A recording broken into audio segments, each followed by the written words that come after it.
Тажикстандын көкбөрүүчүлөрү күтүүсүз жерден кыргызстандыктар үчүн негизги атаандаштардын бирин айланды. Анткени алар бизге чейинки атаандаштардын бардыгын утуп келатса, экинчиден кыргызстандыктар менен оюнга күчтүү аттар менен чыгып, анан калса атаандаштын курамына казакстандык улакчылар кошулуп кеткени айтылган.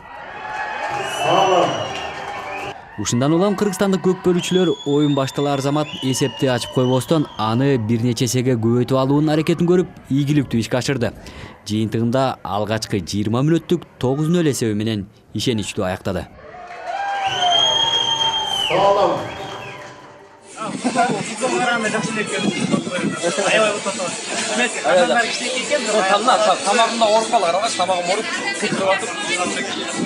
Кыргызстан алга деп коелу. Кыргызстан алга, алга. Экинчи таймда кыргызстандыктар атаандаштардын дарбазасына улакташтоон улантып, жыйынтык 15-2 эсеби менен кыргыз көкбөрүүчүлөрдүн жеңиш менен аяктады. Oyunun 7. minutunda Сейтбек Анарбек уулу. Бул биз көпчүлүгүбүз бул жер улакка көммөгөндүктөн бизге сал кыйыныраак болуп аткан. Азыр балдардын баары уже ыгын алып үйрөнүп калды. Казан болгондо аябай жакшы болмок.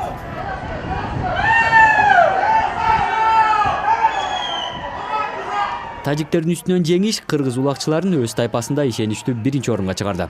Алдыда Кыргызстандын АКШ улакчылары менен бир оюну калды. Андан ары финал казактар менен. Эртең АКШ менен болот эми.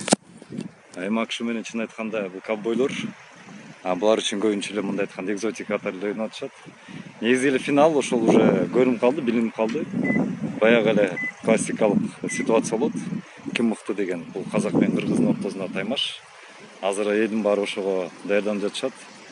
Казактын көкпары кадимки эле көкбөрүүдөн эрежеси боюнча айырмачылыгы болгону менен кыргыз улакчылары оюн сайын көкпарды өздөштүрүп жатканын оюндагы эсептер эле айтып атат. Алгачкы монголдор менен оюнда 4 улак, Өзбекстанга 11, түркиялыктарга 13, ал эми тажиктерге бүгүн жогоруда айткандай 15 улак чийинге ташталды. Ошентсе да кыргыз улакчылары алдыда үй ээлери гана эмес, көкпардын кожоюндары казакстандыктар менен оюн турганын билгендиктен өздөрүн бошко берген жок. Жок, биздин аттар, балдар эч кандай жаракат алган жок. Азырынча жакшы буюрса, күчтүн баарын финалга топтойбуз, финалга даярданабыз. Бирок баарына чыдап ойноп атабыз, чыдайбыз. Ошонун баарын билип, көрүп, түшүнүп келгенбиз. Кыргызстандык көкбөрүүчүлөр Астана шаарына өз аттары жана унаасы менен келишкен. Жада калса аттардын жем чөбүн кыргыз тарап өздөрү ала келип, атайын режим менен аттарды карап жатышат. Экспо 2017 эл аралык көргөзмөсүнүн алкагында уюштурулган көкбөрүнүн казакча түрү көкпар боюнча алгачкы дүйнө чемпиондугу 27 августка чейин уланат. Жекшемби күнү 3-орун жана финалдык оюндар өтмөкчү.